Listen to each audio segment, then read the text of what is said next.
नमस्कार, जय हिंद, वंदे मातरम। दोस्तों स्वागत है आप सभी का। आज बात करते हैं हम पंचायतों के वर्तमान स्वरूप के बारे में, जो कि है उत्तर प्रदेश के परिप्रेक्ष्य में या उत्तर प्रदेश के संदर्भ में, यानी कि पंचायतों का जो वर्तमान स्वरूप है वो उत्तर प्रदेश में किस तरीके का है और कहाँ से स्टार्ट हुआ था, किस तरीके से पंचायतें उत्तर प्रदेश में कार्य करती हैं, उस सारे की चर्चा करेंगे।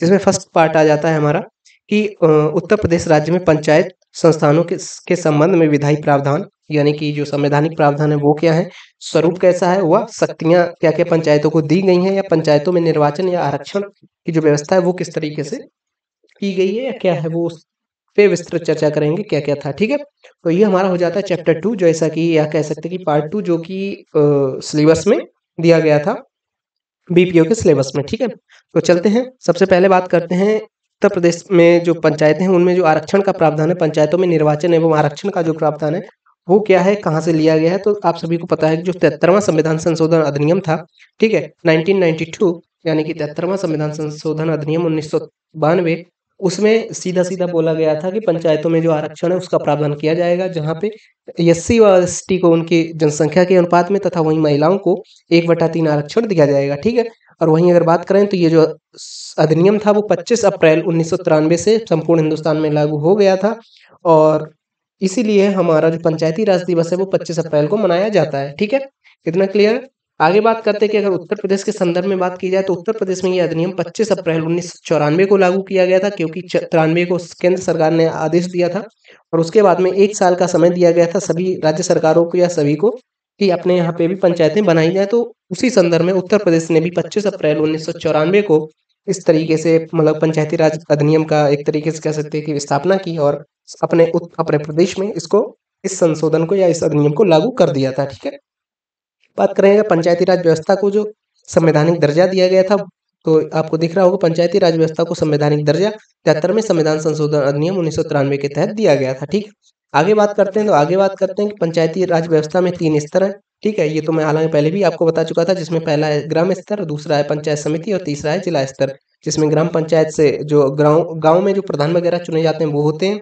पंचायत समिति या खंड समिति, इनको क्षेत्र पंचायत भी बोलते हैं, जो कि आपके ब्लॉक लेवल पे होते हैं, जिनका जो एक तरीके से सरकारी आदमी होता है वो हो जाता है ब्लॉक डेवलपमेंट ऑफिसर, और गांव का जो सरकारी आदमी रहता है उसको ग्राम सचिव या फिर विलेज डेवलपमेंट ऑफिसर बोलते हैं। ठीक है, आगे आ जाता है तीसरे नंबर पे जिला परिषद, जिसको जिला पंचायत भी बोला जाता है, और इसका जो अधिकारी हो जाता है वो हो जाता है चीफ डेवलपमेंट ऑफिसर या डिस्ट्रिक्ट डेवलपमेंट ऑफिसर। ठीक है, बात करते हैं पंचायतों के पक्ष के पद प्रत्यक्ष निर्वाचन द्वारा चुने गए प्रतिनिधियों द्वारा भरे जाएंगे। सिंपल सी बात है, जो ग्राम पंचायतें हैं उनमें जो पद रहेंगे, या फिर क्षेत्र पंचायतों के पद रहेंगे, अथवा या फिर जो जिला पंचायतों के पद रहेंगे, वो डायरेक्ट जनता द्वारा जो इलेक्टेड लोग होंगे उनसे भरे जाएंगे। ठीक है, लेकिन इसी संदर्भ में एक और नया इसमें ऑप्शन जोड़ा गया था कि जो ग्राम पंचायत के जो चुनाव थी वो प्रत्यक्ष विधि द्वारा जोड़ा जाएगा। तो वहीं अगर बात करी जाए मध्यवर्ती स्तर पे या फिर जो जिला स्तर पे जो अध्यक्ष पद का चुनाव होगा वो अप्रत्यक्ष या प्रत्यक्ष दोनों तरीके से हो सकता है, जिसमें उत्तर प्रदेश में अप्रत्यक्ष रूप से होता है, जो कि राज्य सरकार के अंतर्गत आता है। तो राज्य सरकार ने इसको ये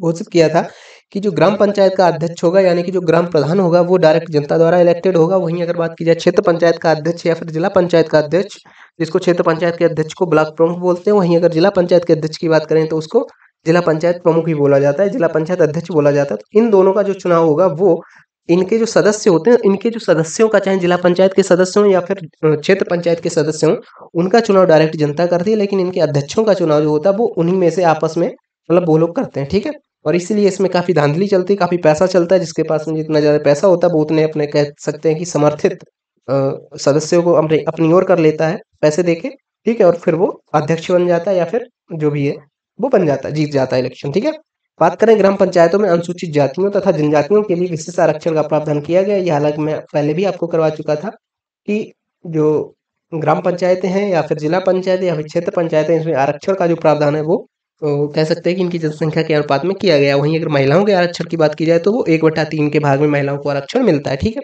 अनुसूचित जातियों एवं जनजातियों के लिए आरक्षित स्थानों की जो संख्या होगी उसमें 1/3 पद पर उनकी जातियों की महिलाओं के लिए आरक्षित होंगे। सिंपल सी बात है, मतलब महिलाओं का जो वो है वो 1/3 रहेगा। वहीं अगर बात की जाए कि एससी और एसटी की, तो वो उनकी जनसंख्या के हिसाब से रहता है। ठीक है, आगे बात करते हैं 73वां संविधान संशोधन अधिनियम 1992। इस संशोधन द्वारा संविधान में नया भाग 9 तथा 16 भाग 9 जोड़ा गया, जिसमें 16 अनुच्छेद व एक नई अनुसूची, यानी कह सकते हैं कि 11वीं अनुसूची जोड़ी गई थी। ठीक है, तो हालांकि ये सारा मैं आपको पहले भी बता चुका था, बट कोई बात नहीं, एक बार रिवीजन भी हो जाएगा आपका। तो 11वीं अनुसूची जोड़ी गई, भाग 9 जोड़ा गया, 16 अनुच्छेद जोड़े गए थे, ठीक है। और पंचायती राज व्यवस्था को संवैधानिक दर्जा भी दिया गया था। किसमें दिया गया था? 73वां संविधान संशोधन अधिनियम 1992 के तहत।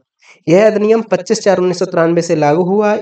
इसे संवैधानिक संशोधन के आधार पर पंचायती राज के संबंध में प्रमुख रूप से निम्नलिखित व्यवस्थाएं की गई थी, जिसमें संरचना के बारे में अगर बात की जाए तो ग्राम सभा हो जाएगी, तथा कह सकते हैं कि ग्राम सभा है जो कि पहले नंबर पे है, उसके बाद में पंचायतों का चुनाव। तो आगे आगे विस्तृत चर्चा करेंगे एक एक करके।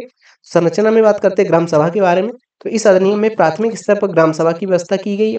प्रत्येक गांव के सभी वयस्क नागरिकों से मिलकर बनने वाली सभा को ग्राम सभा का नाम दिया जाता है। यानी कि जो ग्राम सभा होगी वो प्रत्येक गांव में जो सभी वयस्क या नागरिक होंगे, कह सकते हैं कि 18 साल से प्लस जो भी लोग होंगे, तो उनको मिला के कह सकते हैं कि बनने वाली जो सभा होती है उसको ग्राम सभा बोला जाता है, ठीक है। और उत्तर प्रदेश के संदर्भ में अगर बात करें तो उत्तर प्रदेश में त्रिस्तरीय ढांचा है, जिसमें त्रिस्तरीय पंचायती राज संस्थाओं की स्थापना की गई थी, ठीक है। पंचायती राज व्यवस्था के 3 स्तर है, जिसमें ग्राम स्तर पर ग्राम पंचायत, विकास स्तर या फिर विकास खंड या मध्यवर्ती स्तर पर खंड समिति, और क्षेत्र समिति या पंचायत समिति, और जिला स्तर पर जिला पंचायत। बात करेंगे पंचायतों के चुनाव के बारे में, तो पंचायतों के सभी स्थान पंचायत राज्य क्षेत्र के प्रादेशिक निर्वाचन क्षेत्र के प्रत्यक्ष निर्वाचन द्वारा चुने गए व्यक्तियों से भरे जाएंगे। इस उद्देश्य के लिए प्रत्येक पंचायत क्षेत्र को ऐसी रीति से निर्वाचन क्षेत्रों में विभाजित किया जाएगा कि प्रत्येक निर्वाचन क्षेत्र की जनसंख्या और उसको आवंटित स्थानों की संख्या के बीच अनुपात समस्त ग्राम पंचायत क्षेत्र में यथासाध्य एक ही हो, ठीक है। हालांकि आपके मतलब का नहीं है। आगे बात करते हैं कि ग्राम स्तर पर पंचायत का अध्यक्ष ऐसी रीति से चुना जाएगा जो राज्य विधान मंडल विधि द्वारा निर्धारित करे। मध्यवर्ती और जिला स्तर पर पंचायत के अध्यक्ष का निर्वाचन उसके सदस्यों द्वारा अपने आप किया जाए। मैंने आपको बताया था कि जो ग्राम स्तर पर कह सकते हैं कि ग्राम पंचायत का जो चुनाव होता है वो डायरेक्ट जनता द्वारा होता है, या फिर कई स्तरों पे कह सकते हैं जो पुरानी रीतियां चली आई हैं उनके अनुसार होएगा। और जो मध्यवर्ती स्तर पे रहते हैं, यानी कि क्षेत्र पंचायत का अध्यक्ष या फिर जिला पंचायत का अध्यक्ष, वो उनके ही जो सदस्य होते हैं उनके अपनों में से किया जाता है, ठीक है। चुनाव की जो विधि होती है उस पर चर्चा कर लेते हैं एक बार। तो चुनाव की विधि, पंचायत स्तर पर सभी ग्राम पंचायतों का चुनाव प्रत्यक्ष रूप से होगा। जिला पंचायत के स्तर पर प्रत्यक्ष रूप से चुनाव होगा। वहीं मध्यवर्ती स्तर के जो अध्यक्ष का चुनाव प्रत्यक्ष हो या अप्रत्यक्ष ये बात संबंधित राज्य सरकार द्वारा निश्चित की जाएगी, ठीक है। आगे बात करते हैं आरक्षण के बारे में। तो पंचायत ग्राम पंचायत में अनुसूचित जातियों तथा अनुसूचित जनजातियों तथा महिलाओं के लिए स्थान आरक्षित किए गए हैं। ग्राम पंचायतों में कम से कम 1/3 पद महिलाओं के लिए आरक्षित हैं। अनुसूचित जातियों और जनजातियों के लिए आरक्षित स्थानों की जो संख्या होगी वो उनमें से भी 1/3% स्थान उन जातियों की महिलाओं के लिए आरक्षित होगा, ठीक है। आगे बात करते हैं अनुसूचित जातियों, अनुसूचित जनजातियों और स्त्रियों के लिए आरक्षण की जो व्यवस्था है वो ग्राम पंचायत के अध्यक्ष पद यानी कि सरपंच के लिए भी की गई है, ठीक है। यानी कि जो सिंपल सी बात है, आरक्षण की व्यवस्था चाहे प्रधान स्तर की हो या कह सकते कि ग्राम प्रधान के लेवल की हो या फिर क्षेत्र पंचायत के लेवल की, क्षेत्र पंचायत या जिला पंचायत के लेवल की, सबका जो सिनेरियो रहेगा वो सेम ही रहेगा, ठीक है। बात करते हैं अनुसूचित जातियों और जनजातियों के संबंध में अध्यक्ष पद के लिए उसी अनुपात में स्थान आरक्षित होंगे जिस अनुपात में उस क्षेत्र की जनसंख्या है। यानी कि उस क्षेत्र में जो उनका अनुपात रहेगा SC/ST का, तो उसी अनुपात में SC/ST का आरक्षण लागू होगा। ग्राम पंचायतों के अध्यक्ष पदों की कुल संख्या के 1/3 महिलाओं के लिए आरक्षित होंगे। यानी महिलाओं के लिए सिंपल सा आपको ध्यान रखना है 1/3 स्थान महिलाओं के लिए आरक्षित है, ठीक है। आगे बात करते हैं प्रत्येक खंड में ग्राम पंचायत के अध्यक्ष पद पर महिलाओं के लिए आरक्षण चक्रानुक्रम से आवंटित किया जाएगा, यानी कि रोटेशनल रहेगा। सपोज जैसे कि अगर बात की जाए कि 1/3 चूंकि महिलाओं के लिए आरक्षित है, सपोज एक गांव में 900 लोगों की जनसंख्या, हालांकि 900 की उतनी नहीं है, ठीक है। तो बात कर लेते हैं इसमें 1200 लोगों का, ठीक है। तो 1200 लोगों की जनसंख्या है, 1200 लोगों की जनसंख्या पे 1/3 कह सकते हैं कि 1/3 पद महिलाओं के लिए आरक्षित रहेंगे। 1/1 आरक्षण रहता है महिलाओं के लिए। तो सपोज अगर यहाँ पे सपोज बात करते हैं यहाँ पे महिला सीट रही है, ठीक है। तो 3 साल में एक बार, सॉरी 4 साल में एक बार, चौथी बार में एक बार, जैसे कि यहाँ पे प्रधान महिला सीट रही, उसके बाद 5 साल बाद चुनाव होएगा यहाँ पे, फिर 5 साल बाद यहाँ पे चुनाव होगा, फिर 5 साल बाद यहाँ पे चुनाव होगा, फिर 5 साल बाद यहाँ पे चुनाव होगा। तो उसके बाद में जो 5वीं बार चुनाव होगा तो यहाँ पे फिर से महिला सीट आ जाएगी, ठीक है। उसके बाद फिर से 5 साल बाद तो फिर महिला सीट आ जाएगी फिर 5 साल बाद, यानी कह सकते हैं कि इस तरीके से। तो महिला सीट एक तरीके से कह सकते हैं रोटेशनल वे में रहती है, ये नहीं कि कभी भी उठा के महिला सीट डाल दी जाएगी, ठीक है। तो महिलाओं का जो आरक्षण रहेगा वो हर 5 साल में रहता है। और हालांकि अगर उस तरीके से बात की जाए कि बीच में भी महिला चुनाव लड़ सकती है, तो डेफिनेटली जनरल सीट पे भी महिला चुनाव लड़ सकती है, ठीक है। मतलब अगर पुरुष सीट है तो वहां पे भी महिला चुनाव लड़ सकती है, लेकिन अगर महिला सीट है तो वहां पे पुरुष चुनाव नहीं लड़ सकता है, ठीक है।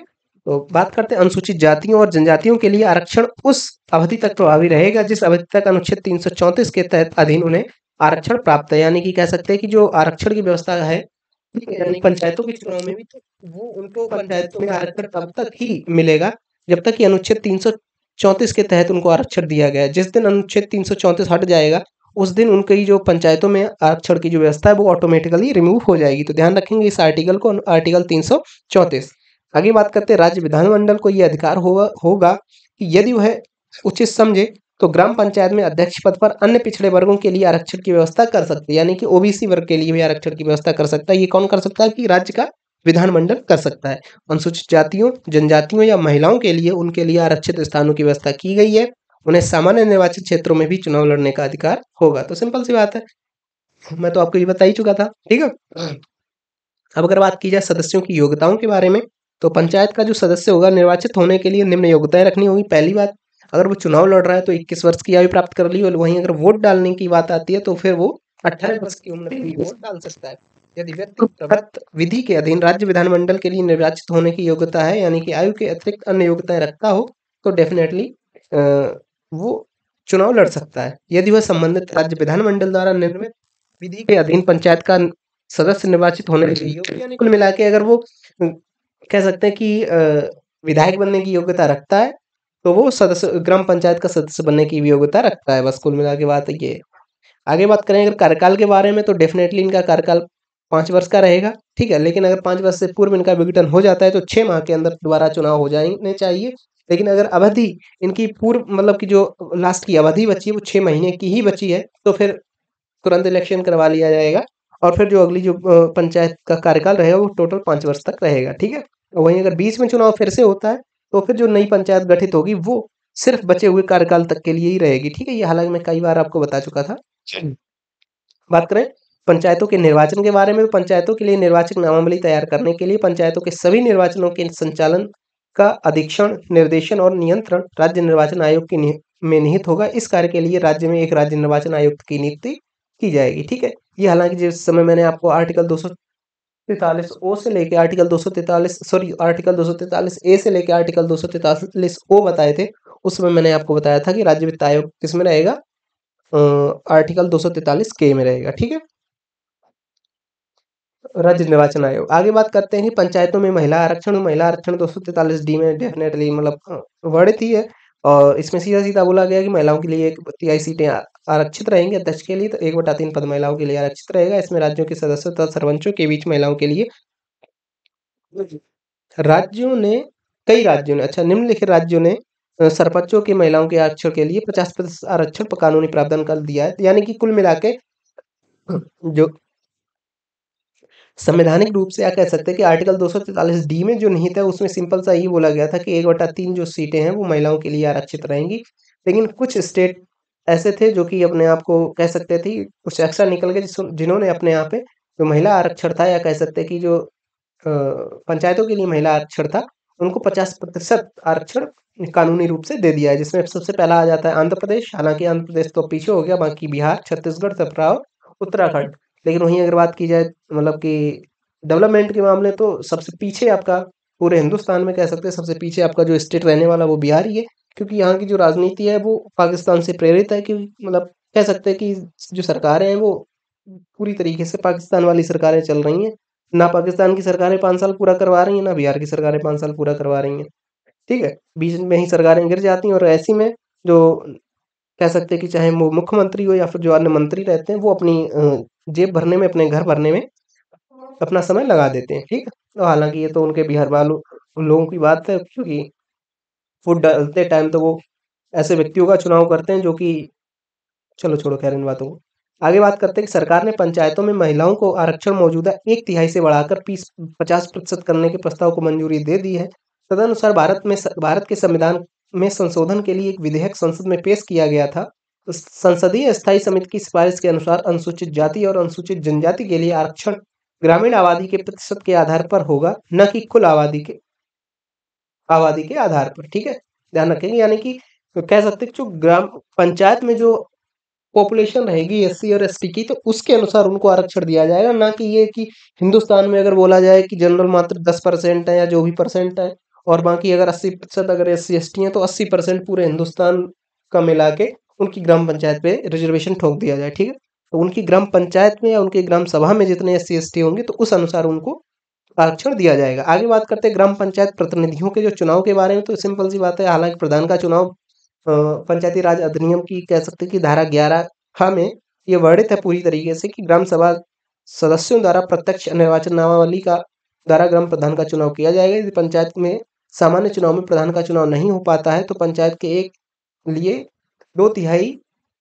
या कम ही सदस्य चुने जाते हैं। इस दशा में 2/3 से कम सदस्य चुने जाते हैं। इस दशा में सरकार एक प्रशासनिक समिति बनाएगी जिसकी सदस्य संख्या सरकार तय करेगी। सरकार एक प्रशासक भी नियुक्त कर सकती है। प्रशासनिक समिति व प्रशासक का कार्यकाल 6 माह से अधिक नहीं रहेगा। ठीक है, ध्यान रखेंगे, प्रशासनिक समिति का कार्यकाल या प्रशासक का कार्यकाल 6 महीने से अधिक नहीं रहेगा। ठीक है, और इस उपरांत उनको पुनः निर्वाचन करवाया जाएगा, या कह सकते हैं कि वोटिंग करवाई जाएगी, और फिर नई जो पंचायत बनेगी उसके अनुसार उसको कार्य हैंडओवर कर दिया जाएगा। इस अवधि में ग्राम पंचायत उसकी समितियां तथा प्रधान के जो सभी अधिकार इसमें ये जो प्रशासनिक समिति होगी और इसका जो प्रशासक होगा वो चलाएंगे। ठीक है, आगे बात करते हैं कि 6 माह में नियत प्रक्रिया द्वारा पंचायत का गठन कर लिया जाएगा। आगे बात करते हैं ग्राम प्रधान के कार्य एवं अधिकार के बारे में। तो ग्राम सभा में एक ग्राम पंचायत की बैठक बुलाना व बैठक की कार्यवाही पर नियंत्रण करना, ये ग्राम प्रधान का कार्य होता है। हालांकि अगर बात ये की जाए कि ग्राम पंचायत की बैठक को मतलब आधिकारिक रूप से कौन बुलाता है, तो वो बुलाता है आपका जो राज्य का जो सचिव होता है, या कह सकते हैं कि मतलब राज्य का सचिव नहीं, ग्राम पंचायत का जो सचिव होता है वो बुलाता है। तो बैठक को ग्राम पंचायत की बैठक को आहूत करने का कार्य किसका रहता है, तो वो रहता है आपके ग्राम सचिव का। ठीक है, और वहीं अगर बात की जाए बैठक को जो कार्यवाही को जो नियंत्रित करता है वो करता है आपका ग्राम प्रधान। ठीक, आगे चलते हैं ग्राम पंचायत में चल रही विकास योजनाओं, निर्माण कार्य व अन्य कार्यक्रमों की जो जानकारी रखना वगैरह, ये सारा प्रधान का काम रहता है। ठीक है, आगे चलते हैं ग्राम पंचायत की आर्थिक व्यवस्था और प्रशासन की देखभाल तथा इसकी सूचना गांव वालों को देना, ये भी प्रधान का काम होता है। पंचायती राज संबंधी विभिन्न रजिस्टरों का रखरखाव करना व ग्राम पंचायत द्वारा रखे गए कर्मचारियों की देखभाल करना, ये भी, हालांकि ये सारे काम मतलब आधिकारिक तौर से तो उसके ही होते हैं, मतलब जो ग्राम पंचायत का जो सचिव होता है उसके, लेकिन इसके भी मतलब कह सकते हैं एक तरीके से मोटा मोटी ग्राम पंचायत के कार्यों को क्रियान्वित करना व सरकारी कर्मचारियों से आवश्यक सहयोग लेना व सहयोग देना। ठीक है, ग्राम पंचायत संबंधी संपत्तियों की सुरक्षा व्यवस्था करना तथा ग्राम पंचायत द्वारा निर्धारित विभिन्न शुल्कों की वसूली भी सुनिश्चित करना।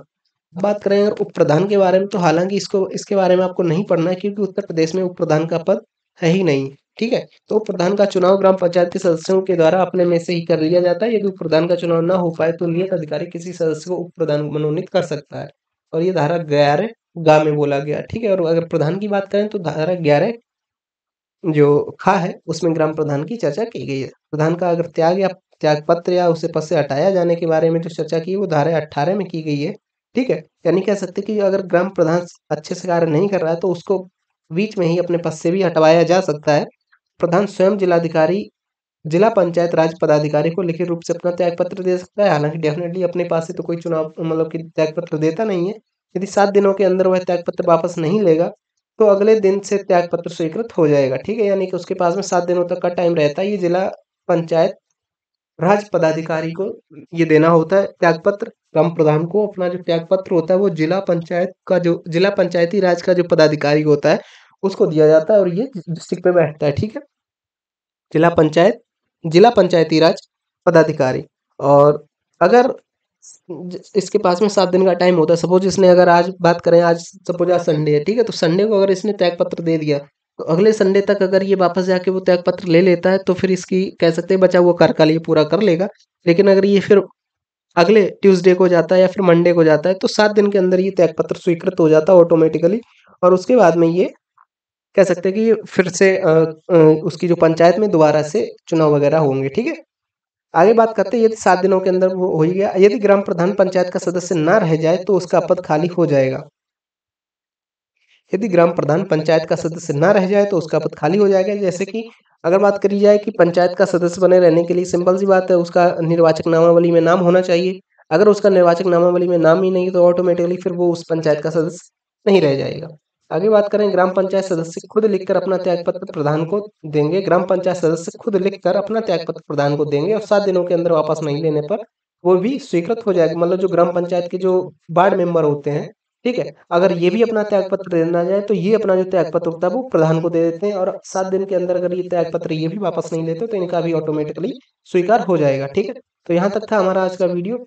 तो आई होप आपको क्लियर हुआ होगा उत्तर प्रदेश के राज्य में पंचायत संस्थानों के संबंध में विधायी प्रावधान क्या है, उसका स्वरूप क्या है, उसके शक्तियां क्या हैं तथा पंचायतों में निर्वाचन व आरक्षण की व्यवस्था के बारे में मैंने आपसे चर्चा की कि किस तरीके से आरक्षण वगैरह अप्लाई हुआ और क्या उसकी जो सिनेरियो है वो क्या था। ठीक है, तो मिलते हैं आपसे नए वीडियो में, तब तक के लिए आज्ञा दीजिए। बाय बाय, जय श्री राम।